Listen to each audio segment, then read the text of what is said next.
আসসালামু আলাইকুম বন্ধুরা, আশা করি সবাই ভালো আছেন। রাফি কম্পিউটার পক্ষ থেকে আপনাদেরকে জানাচ্ছি স্বাগতম। আমরা একটা সিদ্ধান্ত নিলাম যে আমাদের যারা স্টুডেন্ট আছে কাজ শিখে, তো তারা কি কি কাজ শিখলো বা কি কি সেকশন নিয়ে কাজ করতে পারে তা নিয়ে আমাদের একটা ভিডিও দেওয়া হবে আর কি, পর্যায়ক্রমে প্রতিটা সেকশন নিয়ে আর কি। সে আরাফাত। তো আমার স্টুডেন্ট আমাদের কাছে কাজ শিখতে আসছে, মোটামুটি ল্যাপটপ প্লাস ডেস্কটপের কাজ বুঝে প্লাস করতে পারে। তো আরো আছে, তো পর্যায়ক্রমে সবার মাধ্যমে প্রতিটা সেকশন নিয়ে, যেমন আমাদের একটা মাদারবোর্ডের আরটিসি সেকশন 3, 5, প্রত্যেকটা সেকশনের আমরা পর্যায়ক্রমে ভিডিও দেব। তো আমাদের কাছে কাজ মানে আমরা যেভাবে কাজ শিখে আর কি, তো তার সিস্টেম গুলা আরাফাত বলবেন। আসসালামু আলাইকুম বন্ধুরা। আগে আর বেকার ছিলাম আমরা, ঠিক আছে। এদিকে থেকে ঘোরাফেরা করতাম, চলাফেরা করতাম, লাইফ নিয়ে কোনো রকম ইয়া ছিল না, সিদ্ধান্ত ছিল না। একটা সময় আসলো, ঠিক আছে, ফ্যামিলির কারণে, যে কোনো কারণে আসতে হচ্ছে এই কাজে। তো কাজের ক্ষেত্রে আমি সর্বপ্রথম একটা প্রতিষ্ঠানে কাজ শেখার জন্য ঢুকছিলাম। এখানে প্রতিষ্ঠান নির্ভর কিছু কাজ শিখাইছে, বাট আমার যতটুকু শেখার প্রয়োজন থেকে কাজ শেখার জন্য আমি আসছি, আমার তেমন কিছু শিখতে পারি নাই। তারপর আমার ভাইয়ের সাথে পরিচয় হয়। ভাই আমাকে, আমি ভাইয়ার কাজের প্রতি ইন্সপিরেশন হয়ে আমি এই কাজে মূলত আসা। আলহামদুলিল্লাহ এখানে ভালো কাজ শেখানো হচ্ছে। আলহামদুলিল্লাহ ভাইয়া যেভাবে আমাদেরকে কাজ শিখাইতেছে, আমরা খুব ভালোভাবে শিখতে পারছি। এখানে আমাদের প্র্যাকটিক্যাল আছে, আমরা চাইলে বোর্ড বিয়ারের মাধ্যমে প্র্যাকটিক্যালি কাজ শিখি, ঠিক আছে। আবার আমরা বোর্ড বিয়ার ডায়াগ্রাম পাশাপাশি প্র্যাকটিক্যালি আমরা কাজ শিখতে পারি, ঠিক আছে। আমাদের এখানে যদি কোনো সমস্যা হয়, তো আমাদের এখানে ভাইয়া আমাদের বোর্ডের মধ্যে আমাদেরকে বুঝিয়ে দেয় খুব সুন্দরভাবে। তা আলহামদুলিল্লাহ আমরা আগে বেকার না থেকে খুব ভালো হয় যে কোনো একটা কাজ শিখা, ঠিক আছে। কাজ শিখলে সময়ও যায়, ঠিক আছে, নিজের কিছু কর্মসংস্থা হয়, ঠিক আছে, পরিবারে কিছু সাপোর্ট করা যায়। আজকে আমরা দেখাবো 110 মাদারবোর্ডের আরটিসি সেকশন কিভাবে কাজ করে। চলুন আমরা এখানে দেখতে চলে আসি। সর্বপ্রথম আপনারা দেখতে পাচ্ছেন এখানে একটা আরটিসি ব্যাটারি, ঠিক আছে। আরটিসি ব্যাটারি হইয়া ভোল্টেজটা আসতেছে রেজিস্টার, এখানে এই রেজিস্টার হইয়া ভোল্টেজটা আসতেছে একটা ডুয়েল মসফেটে, ডুয়েল ডায়োডে। তো এই ডুয়েল ডায়োডের আগে আমরা দেখতে পাচ্ছি রেজিস্টার আর ডায়োডের মাঝখানে একটা সিগন্যাল বের হয়েছে, যা আমরা দেখতে পাচ্ছি এসআইওকে একটা সিগন্যাল দিছে। এই দুটার মাঝখান থেকে আরেক একটা সিগন্যাল বের হইয়া, তো আমরা এই ডুয়েল ডায়োডে দেখতে পারতেছি কি এখান থেকে যখন ভোল্টেজটা আরটিসি ব্যাটারি ভোল্টেজটা যখন আসতেছে, এইখান হইয়া এদিকে যেতেছে, ঠিক আছে। এখানে আমরা আরটিসি ব্যাটারি ভোল্টেজটা চেক দিব কত ভোল্টেজ।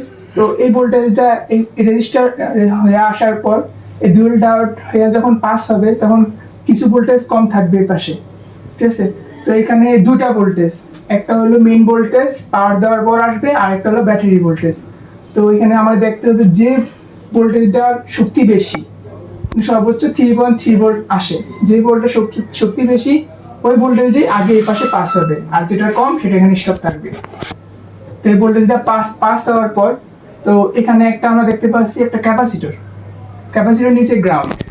এটার কাজ মূলত যখন আমাদের এই শর্ট সার্কিটের কারণে হাই ভোল্টেজ চলে আসে ডায়োডের ওই পাশ থেকে, তো ওই ভোল্টেজটা যেন এই পাশে কোনো ক্ষতি না করতে পারে, তার কারণে এই গ্রাউন্ডটা উপরে আসা পড়লে যে ভোল্টেজটা চলে আসে ওই ভোল্টেজটা গ্রাউন্ড হয়ে যায়। তো আমাদের এই পাশটা পিসি সেকশনটা সেফ থাকে, আরটিসি সেকশনটা সেফ থাকে। তো তারপর আমাদের এই আরটিসি ভোল্টেজটা ডুয়াল ডায়োড হয়ে আসার পর এখানে আমরা দেখতে পারতেছি তিনটা রেজিস্টার হয়ে আরটিসি পিসি এসে গেছে। কোন তিনটা রেজিস্টার এখানে দেখতে পাচ্ছি, প্রথমে আমরা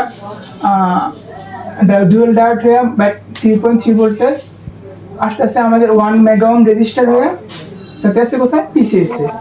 এটার একটা নাম আছে, আমরা অবশ্যই ডায়াগ্রামে দেখাবো। আরেকটা দেখতে পারতেছি 20 কিলো ওহম রেজিস্টারের মাধ্যমে আরটিসি পিসিএসে যেটা আছে। আবার একটা যেটা আছে আপনার 20 রেজিস্টারের মাধ্যমে আরটিসি পিসিএসে যেটা আছে, ঠিক আছে। আর আমরা ক্রিস্টাল দেখতে পারতাছি। এই ক্রিস্টালটা মূলত ডিএস এর মাধ্যমে চেক দিতে হয়, আর এটার ফ্রিকোয়েন্সি হলো 32.768 কিলোহার্টজ। এই কিলোহার্টজটা থাকলে আমরা বুঝতে পারবো ক্রিস্টালটা ওকে। ঠিক আছে, চলুন আমরা এখন ডায়াগ্রামে চলে যাচ্ছি। সর্বপ্রথম আমরা আরটিসি ব্যাটারিটা দেখতে পারতাছি। আরটিসি ব্যাটারি ভোল্টেজটা আসতেছে রেজিস্টারের মাধ্যমে হয়ে ডুয়েল ডায়োডে। ডুয়েল ডায়োডে আর রেজিস্টারের মাঝখানে আমরা একটা সিগন্যাল দেখতেছি, যেটা এন বি বেট নামে আমাদের যেটা আছে কোথায়, আয়তে। আর এইখানে আমরা আরেকটা সিগন্যাল পাচ্ছি যে 3 ভোল্ট ডুয়েল পিসিএস। এটা মূলত পাওয়ার দেওয়ার পরে আসে। ঠিক আছে, পাওয়ার দেওয়ার পরে সেম প্রক্রিয়ায় কাজ করে। তো আমরা আগেই বলছি যে যার শক্তি বেশি সে আগে পাস হবে। তো এখানে ধরা পাস হওয়ার পর আমরা দেখতে পারতেছি এই যে একটা রেজিস্টার, এই রেজিস্টারের আগে একটা গ্রাউন্ড বেস ক্যাপাসিটর আছে, যেটা আমরা প্রোটেকশন হিসেবে ধরতে পারি। ঠিক আছে, তো এই ভোল্টেজটা পাস হওয়ার পর সর্বপ্রথম আমরা পারতেছি NR181 রেজিস্টারের মাধ্যমে 1 মেগা রেজিস্টারের মাধ্যমে যাইতেছে NINTRUDER নামে পিসিএস দিতেছে, আমরা চেক দিব। আর আরেকটা সিগন্যাল দিতেছে NRTC-BDT, এটাও কোনো একটা নাম চেঞ্জ হয়ে হয়তো বা পিসিএস যাবে, এটা আমরা চেক দিব। আরেকটা পাইতেছি আমরা NR172, এটা একটা 20 কিলো রেজিস্টারের মাধ্যমে যাতে আছে কি RTC-RST নামে পিসিএস। তো আমরা এখন চেক দিব এগুলা কিভাবে কাজ করে। আমরা কপি করলাম, কপি করে এখানে পেস্ট করলাম। আপনারা দেখতে পাচ্ছেন এটা একটা পিসিএস এর মাধ্যমে আমরা আরটিসি হয়ে NRTC-BDT একটা রেজিস্টারের থ্রু এখানে NSRTC-RST নামে পিসিএস আসছে। ঠিক আছে,